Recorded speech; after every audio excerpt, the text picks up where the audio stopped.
Hello friends, welcome to Divya दृष्टि IAS classes. Divya दृष्टि IAS classes के यूट्यूब चैनल में आपका स्वागत है। मैं यतीश लेकर आ गया हूं आपका favourite show the current affair show. चलिए आज का सेशन स्टार्ट करते हैं। सेशन स्टार्ट करने से पहले आज का मोटिवेशन, फिर आज का बेहतरीन सेशन स्टार्ट करेंगे। चलिए आज का मोटिवेशन देखिए। पहले ये देखिए, there is no elevator to success, you have to take the stairs. मतलब आप जैसे आपने देखा होगा एलिवेटर्स क्या होते हैं। जैसे आप कभी वाली मॉल्स में या बड़े बड़े कॉम्प्लेक्सेस में जाते हैं तो उसमें आप देखते होंगे जो सीढ़ी होती है, स्टेयर्स होते हैं, वो ऑटोमेटिकली चल रहे होते हैं बाय इलेक्ट्रिसिटी। ठीक है, तो मगर ऐसा आपकी लाइफ में नहीं है। कहीं आपको सक्सेस पाना है तो आपको स्टेयर्स लेने पड़ेंगे। एक चीज के बाद आपको दूसरी चीज पानी पड़ेगी, उसके बाद तीसरी चीज, तभी आप अपने लक्ष्य की तरफ बढ़ सकेंगे। जैसे आपने देखा होगा कोई भी एग्जाम होता है उसमें आप टीयर 1 देते हैं या प्रीलिम्स देते हैं, फिर उसके बाद आप मेंस देते हैं, फिर आप इंटरव्यू देते हैं, फिर अल्टीमेटली आपकी मेरिट लिस्ट आती है। उसी तरीके से आपको छोटे छोटे स्टेप्स लेके डेली कुछ ना कुछ गोल अचीव करने पड़ेंगे, जिससे आप आपका जो लाइफ का अल्टीमेट गोल है या आपकी सक्सेस है उसको पा सकेंगे। चलिए अपन सेशन स्टार्ट करते हैं। आज का पहला क्वेश्चन आपके स्क्रीन में, फिर अपन डिटेल में डिस्कस करते हैं। हिंदी में देखिए, पहले इंग्लिश में देखिए। Where Durga Puja has been included in the UNESCO intangible cultural heritage list. ठीक है, हाल ही में आप जानते होंगे जो दुर्गा पूजा होती है उसको इनटेंजिबल हेरिटेज लिस्ट, ठीक है, जो विश्व धरोहर होती है यूनेस्को के द्वारा, वो इंक्लूड की जाती है। तो हाल ही में दुर्गा पूजा को किया गया, तो ये कहां की दुर्गा पूजा है जिसको इंक्लूड किया गया। ठीक है, हिंदी में देखिए, फिर अपन इसको डिटेल में डिस्कस करेंगे। कहां के दुर्गा पूजा को यूनेस्को की अमूर्त सांस्कृतिक विरासत सूची में शामिल किया गया। ऑप्शन ए है मुंबई में, बी कोलकाता, सी भोपाल या डी दिल्ली। ठीक है, कहां की विश्व धरोहर में से शामिल किया गया है। ठीक है, तो इसका करेक्ट आंसर है आपका कोलकाता। आप जानते होंगे जो कोलकाता वेस्ट बंगाल में, यहाँ पे काफी बड़े पैमाने पे लार्ज स्केल पे दुर्गा पूजा की जाती है। ठीक है, तो उसी में हाल ही में जो दुर्गा पूजा है आपकी कोलकाता की, उसको इंक्लूड कर लिया गया है इनटेंजिबल हेरिटेज कल्चर लिस्ट में। ठीक है, तो ये देखिए अपन इसको डिस्कस करते हैं। ये देखिए, Kolkata Durga Puja get the world heritage tag. ठीक है, इसको वर्ल्ड हेरिटेज टैग इंपॉर्टेंट है काफी ज्यादा, क्योंकि यूनेस्को के द्वारा विश्व धरोहर घोषित की जाती है, उसमें एक अब दुर्गा पूजा को भी इंक्लूड कर लिया गया। ठीक है, जो इंटेंजिबल होती हैं आप जानते होंगे दो टाइप की होती हैं, एक तो इंटेंजिबल कल्चरल हेरिटेज होती है, दूसरी टेंजिबल होती है। टेंजिबल वो होती है जिसको आप टच करके फील कर सकते हैं। जैसे कि आपने देखा होगा जो बड़े बड़े किले होते हैं उनको यूनेस्को के द्वारा वर्ल्ड हेरिटेज सूची में डाल दिया जाता है। जो किले होते हैं तो आपको ये पता, आप देख सकते हैं ना, टच कर सकते हैं। इनटेंजिबल होता है जिसको आप फील करते हैं, जैसे कि आपने देखा होगा दुर्गा पूजा, आप इसको फील कर सकते हैं। ठीक है, दूसरा आपने देखा होगा कोई डांस होता है, उसको अपन कल्चरल हेरिटेज इनटेंजिबल लिस्ट में डाल देते हैं। ठीक है, जो टेंजिबल होते हैं मतलब वो टच केवल फील किए जा सकते हैं, जो टेंजिबल होते हैं उनको टच किया जा सकता है। ठीक है, तो इसी तरीके से भारत में आपको ये दिख रहे हो कोडियाट्टम, जो कि संस्कृत का एक थिएटर है, संस्कृत थिएटर है केरला का, उसको इंक्लूड किया गया। मोदी अट्टू किया गया। वैदिक चैंटिंग ऑफ आपका हिंदी वो सेक्रेड हिंदू टेक्स्ट, रामलीला है आपका, रमनन है, कबीलिया है, चानू डांस है। ठीक है, इसी तरीके से कुंभ मेला, अब कुंभ मेले के साथ साथ अब कौन हो गया आपका दुर्गा पूजा को भी इंक्लूड कर लिया गया है। क्लियर, तो ये सब थे आपके जो इंटेंजिबल कल्चरल लिस्ट है, उसमें अब दुर्गा पूजा का भी नाम इंक्लूड कर दिया गया। नेक्स्ट देखिए, which states Arcot wildlife sanctuary has been declared as the eco sensitive area. ठीक है, हाल ही में जो आर्कोट वर्ल्ड सेंचुरी है, इसको हाल ही में क्या कर दिया, इको सेंसिटिव जोन कर दिया गया। तो आपको बताना है ये किस राज्य में। हिंदी में देखिए, फिर अपन इसको डिटेल में डिस्कस करेंगे। हिंदी में देखिए, पहले किस राज्य के आस्कोट वन्य जीव अभ्यारण्य को पर्यावरण संवेदनशील क्षेत्र घोषित किया गया। आपका ऑप्शन ए है नागालैंड, बी है मणिपुर, सी है उत्तराखंड या डी है गुजरात। ठीक है, आस्कोट वन्य जीव अभ्यारण्य, ठीक है, काफी ज्यादा इंपॉर्टेंट है आपका एनवायरमेंट पॉइंट ऑफ व्यू से। ठीक है, एनवायरमेंट से रिलेटेड क्वेश्चन एग्जाम्स में फ्रिक्वेंटली आ रहे हैं आजकल, तो आपको उसी से रिलेटेड क्वेश्चन है। ठीक है, तो इसका करेक्ट आंसर है उत्तराखंड। ठीक है, उत्तराखंड के आर्कोट वाइल्ड लाइफ सेंचुरी को हाल ही में इंक्लूड कर लिया गया इको सेंसिटिव जोन में। अब ये इको सेंसिटिव जोन क्या होते हैं ये अपन देखेंगे। ये देखिए Askot wildlife sanctuary declare eco sensitive zone. ठीक है, इको सेंसिटिव जोन वो होते हैं जो कि क्या आप जानते होंगे जिनकी काफी ज्यादा क्या हो रहा है, जो पोल्यूशन है और जो भी प्रदूषण हो रहा है उसकी वजह से काफी ज्यादा बुरी स्थिति में है और उनको संरक्षित करने की बहुत ज्यादा जरूरी है। तो उनको एक सेंसिटिव एरिया बना देते हैं। मतलब वहां पे क्या कर देते हैं, वहां पे जो आपका जो places of restriction of construction, मतलब वहां पे कंस्ट्रक्शन पूरी तरीके से क्या रिस्ट्रिक्ट रहता है। वहां पे आप कुछ भी जो भी ये डेवलपमेंट वगैरह होता है, कोई भी इंडस्ट्रीज वगैरह नहीं लगा सकते। ठीक है, उसी के साथ साथ क्या करते थे, पोल्यूशन और एक्सट्रैक्शन ऑफ सरफेस वाटर को पूरी तरीके से बंद कर दिया जाता है। ठीक है, तो इसी तरीके से आपका जो बांदीपुर नेशनल पार्क है इसको भी कर रखा है इको सेंसिटिव जोन। ठीक है, क्योंकि इसको बचाना जरूरी है, नहीं तो इसकी वजह से क्या होगा, जो फूड चेन जिसे अपन आप जानते होंगे जैसे खाद्य श्रृंखला कहते हैं, वो काफी ज्यादा इंपैक्ट हो सकती है, और जिसका अल्टीमेटली इफेक्ट किस पे पड़ेगा, इकोसिस्टम या पारिस्थितिक तंत्र पे उसका इंपैक्ट पड़ता है। ठीक है, तो उसको बचाना जरूरी है। तो अभी हाल ही में जो उत्तराखंड का अर्कोट वाइल्ड लाइफ सेंचुरी है उसको इको सेंसिटिव जोन डिक्लेयर किया गया। नेक्स्ट क्वेश्चन देखिए, which Victory Day was celebrated in the country on 16 December 2021। ठीक है, आप जानते होंगे 16 दिसंबर 2021 को भारत के द्वारा विजय दिवस मनाया गया। ठीक है, तो कौन सा विजय दिवस था, ये आपके लिए इंपॉर्टेंट है इस बार। हिंदी में देखिए, 16 दिसंबर 2021 को देश में कौन सा विजय दिवस मनाया गया। आपके ऑप्शन ए है 50वां, बी है 30वां, सी है 70वां या डी है 50वां। ठीक है, तो हाल ही में भारत सरकार के द्वारा 50वां विजय दिवस मनाया गया। ठीक है, इसमें आप जानते होंगे जो 1971 में बांग्लादेश वॉर ऑफ लिबरेशन हुआ था, जिसमें भारत के द्वारा एक नया देश बनाया गया, जिसमें पूर्वी पाकिस्तान और जो आपका पश्चिमी पाकिस्तान था, इसको अलग किया गया। ठीक है, और एक नया देश निकल के आया जो कि था बांग्लादेश। ठीक है, तो उसकी इस बार 50 साल हो रहे हैं, क्योंकि 1971 में वो लड़ाई हुई थी और आज क्या 2021, तो इसके पूरे कितने साल हो गए, 50 साल पूरे हो गए। तो इंपॉर्टेंट है क्योंकि बांग्लादेश के द्वारा गोल्डन जुबली बनाई गई है। ठीक है, क्योंकि 50 साल पूरे हुए बांग्लादेश को बने हुए थे। ये देखिए पराक्रम के 50 साल। ठीक है, 1971 में भारत ने बांग्लादेश को आजाद करवाया था। ठीक है, 93,000। ठीक है, ये अभी तक दुनिया में सबसे बड़ा सरेंडर है किसी भी आर्मी के द्वारा। ठीक है, आप जानते होंगे जैसे आर्मी के लिए सबसे बुरा वक्त यही होता है जब उसको सरेंडर करना पड़े। ठीक है, आर्मी हमेशा या तो ये रहती है, या तो वो उसमें वीर गति को प्राप्त होती है लड़ते हुए, या फिर वो क्या करती है, या फिर वो अपने दुश्मन को मारती है।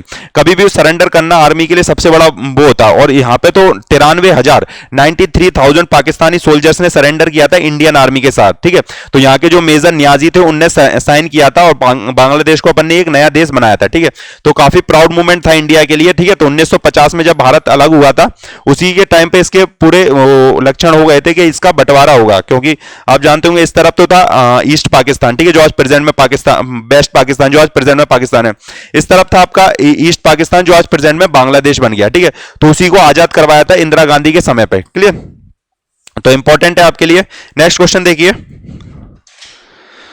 Recently which gulf country has suspended $23 billion arms deal with USA. ठीक है, हाल ही में किसी खाड़ी देश ने कहा है कि हम जो यूएसए के साथ हैं जो $23 बिलियन की डील है उसको हम रद्द करेंगे। तो किस खाड़ी देश ने ये बोला है, हिंदी में देखिए, फिर अपन इसको डिटेल में डिस्कस करेंगे कि ये क्या पूरा मुद्दा है। ठीक है,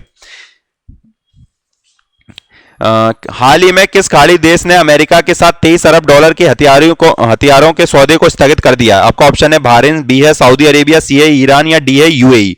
ठीक है, तो इसका करेक्ट आंसर आपका यूएई। ठीक है, यूएई ने हाल ही में कहा है कि हम जो यूएसए के साथ हमने जो डोनाल्ड ट्रंप के टाइम पे डील करी थी, जिसमें $23 बिलियन की डील हुई थी, जिसमें यूएस यूएई को कितने 40 राफेल F-35 देने वाला था। ठीक है, तो उसको कैंसिल कर दिया और ये यूएसए के लिए बहुत बड़ा सेटबैक है, क्योंकि उसका जो $23,000 बिलियन का नुकसान कर दिया यूएई के एक डिसीजन ने। ठीक है, पूरा मुद्दा क्या अपन डिटेल में डिस्कस करते हैं।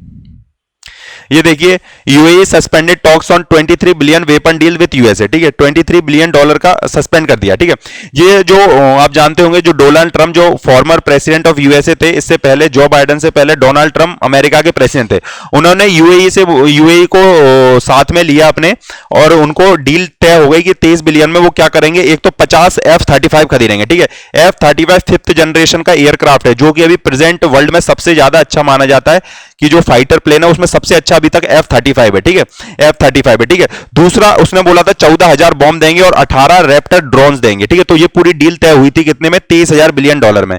मगर क्या हुआ, यूएई ने क्या, इसके बीच में क्या हुआ, फ्रांस आ गया। ठीक है, जो ट्रम्प यहां से गए, ट्रम्प की सत्ता गई और जो बाइडेन आ गए। ठीक है, जो बाइडेन के में ये मुद्दा चलता रहा, मगर फ्रांस ने क्या करा, एक अच्छी डील दे दी किसको, यूएई को। यूएई से बोला कि आपको अमेरिका तो 50 F-35 दे रहा, हम 50 नहीं, हम आपको 80 राफेल दे देंगे।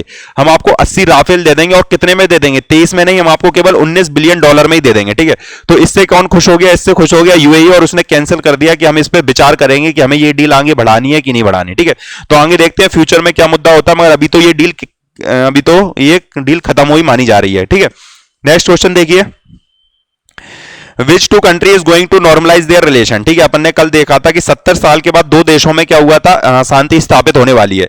अभी हाल ही में दो देशों ने फिर से बोला है, किसी और देशों ने, कि हम अपने जो रिलेशन है, हमारे जो संबंध है, हम इसको अच्छे बेहतर करने की कोशिश करेंगे। ठीक है, अब कौन से दो देश थे अपन पूरा डिटेल में डिस्कस करेंगे। हिंदी में देखिए पहले इसको, फिर इसको डिस्कस करते हैं। कौन से दो देश अपने संबंध सामान्य करने जा रहे हैं। आपका ऑप्शन ए है फ्रांस और जर्मनी, बी है इंडिया पाकिस्तान, सी है टर्की एंड अर्मेनिया, या डी है चाइना ताइवान। ठीक है, तो इसका करेक्ट आंसर देखिए, इसका करेक्ट आंसर है टर्की एंड अर्मेनिया। ठीक है, टर्की और अर्मेनिया जो एक एशियन कंट्रीज हैं, वो दोनों बोल रहे हैं कि हम अपने आपस के संबंध है उनको नॉर्मलाइज करेंगे। अब अपन पूरा इसका मुद्दा देखते हैं, क्या ये पूरा मुद्दा है। ये देखिए, ये देखिए, can Turkey and Armenia establish diplomatic relation. ठीक है, अभी आप ये देख रहे होंगे, ये आपको दिख रहा होगा। ठीक है, ये टर्की है। ठीक है, टर्की और इसी से बॉर्डर शेयर करता है और अर्मेनिया। ठीक है, टर्की की कैपिटल आप जानते होंगे अंकारा, और अर्मेनिया की कैपिटल है यारेवन। ठीक है, इन दोनों के बीच में मुद्दा क्या है कि जो अजरबैजान है, अजरबैजान क्या है, अर्मेनिया का दुश्मन है, और टर्की किसका दोस्त है, अर्मेनिया का। ठीक है, और पाकिस्तान भी किसका दोस्त है, टर्की का। तो अर्मेनिया और टर्की के बीच में क्या रिलेशन बिल्कुल भी अच्छे नहीं है, मगर इन्होंने बोला है कि हम क्या रिश्ते अच्छे करेंगे। ठीक है, क्योंकि आप जानते होंगे 2022 में चुनाव होने वाले हैं टर्की में, तो उसमें जो चुनाव होने और अर्दगन की क्या इमेज वैसे भी बहुत खराब होती जा रही है। जो प्रेसिडेंट ऑफ टर्की, इनकी इमेज वहां पे बहुत ज्यादा खराब हो रही है। एक तो उनकी जो लीरा यहाँ पे करेंसी चलती है, जो इनकी लीरा यहाँ पे जो टर्की में करेंसी चलती है, पहले पूरी तरीके से बर्बाद हो चुकी है। तो अपनी जनता को अच्छा दिखाने के लिए क्या ये अच्छे संबंध बनाना चाहते हैं अपने पड़ोसी देशों से, तो उन्होंने कहा है कि हम अर्मेनिया से क्या अपने रिश्ते अच्छे कर लेंगे। ठीक है, तो अब देखते हैं फ्यूचर में क्या होता है। अभी तक तो इन्हें अनाउंस किया है। नेक्स्ट क्वेश्चन देखिए, recently which union territory demanded to include in the 6th schedule of the constitution. ठीक है, आप जानते होंगे भारत की जो 12 अनुसूचियां हैं, उसमें से एक अनुसूची है जो कि 6वीं अनुसूची है। तो हाल ही में भारत के किस केंद्र शासित प्रदेश ने बोला है कि हमें 6वीं अनुसूची में शामिल करिए। ठीक है, अपन देखेंगे क्या पूरा मुद्दा है। हिंदी में देखिए, हाल ही में किस केंद्र शासित प्रदेश ने संविधान की 6ठी अनुसूची में शामिल करने की मांग की है। आपके ऑप्शन है पुडुचेरी, बी है लद्दाख, सी है चंडीगढ़, या डी है अंडमान एंड निकोबार आइलैंड। ठीक है, तो इसका करेक्ट आंसर देखिए, इसका करेक्ट आंसर है लद्दाख। आप जानते होंगे अभी भारत में प्रेजेंट में 28 राज्य और 8 केंद्र शासित प्रदेश हैं। ठीक है, तो उसी में से एक केंद्र शासित प्रदेश है आपका लद्दाख। ठीक है, 2019 में आप जानते होंगे जो मोदी गवर्नमेंट के द्वारा 370 हटाई गई राष्ट्रपति के द्वारा। राष्ट्रपति ने बोला कि आज से 370 खत्म है, और जो आप जानते होंगे जो कि एक टेम्पररी प्रोविजन था, मतलब एक अल्पकालीन प्रावधान थे संविधान के, जिसको खत्म किया गया 2019 में, और उसी के खत्म होने से जो जम्मू कश्मीर थी वो राज्य का दर्जा खत्म होकर उसे केंद्र शासित प्रदेश बना दिया, जिसमें लद्दाख और जम्मू 2 केंद्र शासित प्रदेश बने। उसी में लद्दाख ने अभी बोला है कि आपने हमसे क्या किया, हमसे हमारी विधानसभा तो खत्म कर ली, क्योंकि अब वहां पे केंद्र शासित प्रदेश आ गया। विधानसभा खत्म हुई वहां पे, तो केंद्र शासित प्रदेश बनने के वहां के जो लोक प्रतिनिधित्व था वो कम हो गया, क्योंकि विधानसभा खत्म हो गई, और विधानसभा में जो विधायक होते हैं वो लोगों के द्वारा चुने होते हैं, तो वहां का प्रतिनिधित्व कम हो गया। ठीक है, वो खत्म हुआ, और लोकसभा में केवल एक ही क्या वहां का संसद है लद्दाख से। तो उन्होंने बोला आप, और अब क्या हो, वहां पे कोई भी जो भारतीय अलग, जो जम्मू कश्मीर से अलग के लोग हैं, वहां जाके लैंड वगैरह ले लेते हैं, जमीन वगैरह, बड़े बड़े जो उनके प्लांट्स वगैरह वो लगा लेते हैं। तो इससे लोगों को डर है कि यहां पे क्या होगा, भारी लोगों का क्या प्रभुत्व हो जाएगा, वहां पे वो डोमिनेट कर जाएंगे। तो उसको देखते हुए उन्होंने बोला है कि हमें क्या करिए, 6वीं अनुसूची में शामिल कर दीजिए। ठीक है, तो ये देखिए, what is the 6th schedule and can Ladakh included in. ठीक है, आप जानते होंगे 2 शेड्यूल से अपनी भारतीय संविधान की, एक 6th शेड्यूल है और एक 5th शेड्यूल है। एक 5वीं अनुसूची है और दूसरी 6ठी अनुसूची है। जो कि 5वीं अनुसूची है जो आपके शेड्यूल एरिया से डील करती है, और जो 6ठी है वो आपकी ट्राइबल एरिया से इंक्लूड रिलेट करती है। ठीक है, इसमें अभी केवल आपके 4 राज्य हैं, आसाम, मेघालय, त्रिपुरा और मिजोरम। अभी 4 राज्य इसमें इंक्लूड किए गए हैं, जो कि एक जनजातीय क्षेत्र है। मगर इसमें यह रहता है कि इसमें जो प्रावधान है कि ऑटोनोमस डिस्ट्रिक्ट काउंसिल बना दी जाती है। ठीक है, ऑटोनोमस डिस्ट्रिक्ट काउंसिल एक टाइप से ऐसी रहती है जो अपने स्वायत्ता रहती है, मतलब अपने ये शासन खुद कर सकते हैं, अपने खुद का न्याय दे सकते हैं, अपने खुद का जो कानून है वो बना सकते हैं। तो इससे क्या होता है, इससे कहीं ये इसमें इंक्लूड कर दिया जाएगा लद्दाख को, तो लद्दाख को अपना थोड़ा काम करने के लिए ताकत मिल जाएगी। मगर केंद्र सरकार ये नहीं करना चाहती, क्योंकि केंद्र सरकार कर देगी तो लद्दाख पे क्या हो जाएगा, उसका होल्ड कम हो जाएगा, उसकी पकड़ कम हो जाएगी। तो केंद्र सरकार इसलिए नहीं कर सकती, और दूसरा इसलिए भी नहीं कर सकती क्योंकि यहाँ पे जो क्षेत्र है वो ट्राइबल एरिया को ही इंक्लूड कर सकते हैं, जो एक जनजातीय क्षेत्र है। मगर लद्दाख कोई जनजातीय क्षेत्र तो है नहीं, इसलिए उसको इंक्लूड करने में बहुत ज्यादा प्रॉब्लम है। कहीं इसको इंक्लूड कर दिया तो यहाँ की जो राज्य हैं, बाकी राज्य भी डिमांड करेंगे कि हमारे क्षेत्र को भी किसमें कर दीजिए, आप 6वीं अनुसूची में कर दीजिए। तो देखते हैं फ्यूचर में क्या होता है। अभी याद रखना, लद्दाख है उसने डिमांड करी है। नेक्स्ट क्वेश्चन देखिए, Who has been appointed as the head of the National Film Development Corporation। ठीक है, भारत का जो नेशनल फिल्म डेवलपमेंट कॉर्पोरेशन है उसमें हाल ही में उसके अध्यक्ष किसको बनाया गया, आपको ये बताना है। हिंदी में देखिए, फिर अपन डिस्कस करते हैं।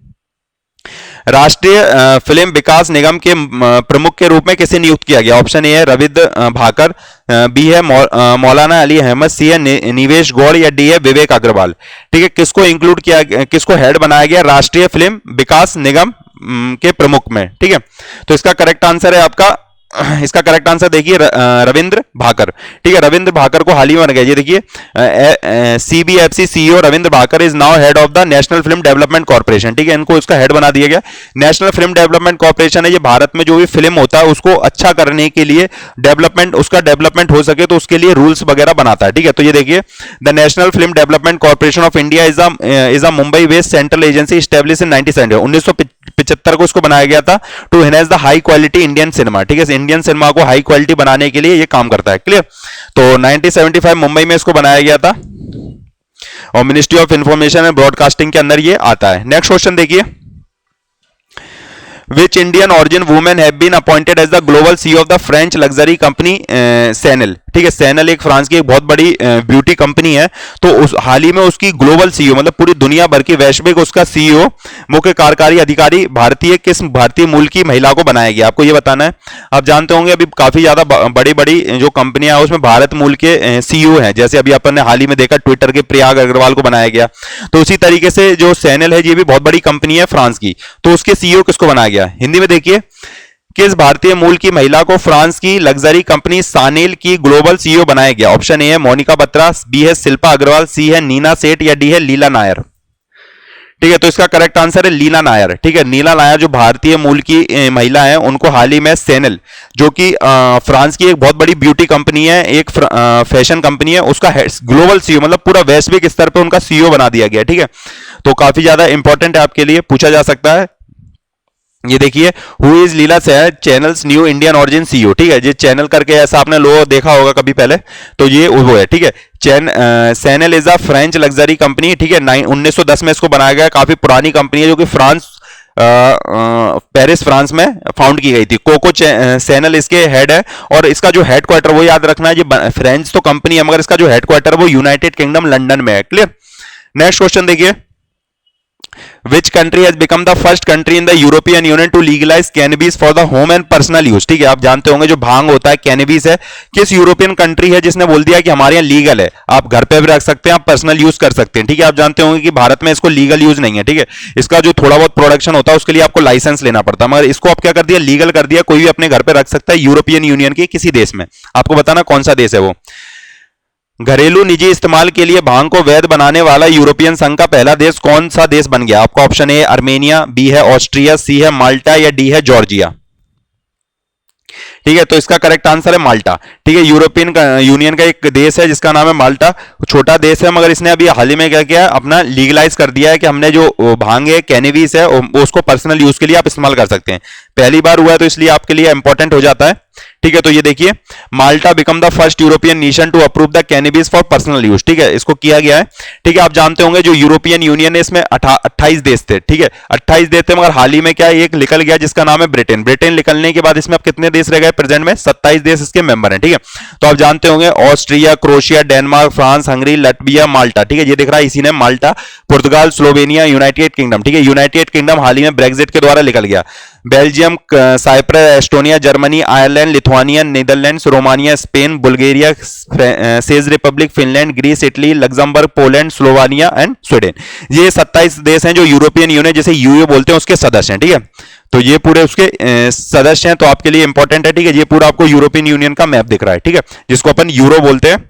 ठीक है, तो ये आज के क्वेश्चन थे। होप आपको सेशन पसंद आया तो प्लीज लाइक शेयर सब्सक्राइब कर दीजिए और दिव्य दृष्टि आईएएस के ऑफलाइन बैचेस ज्वाइन करना ना भूलिए। Thank you very much for joining the session.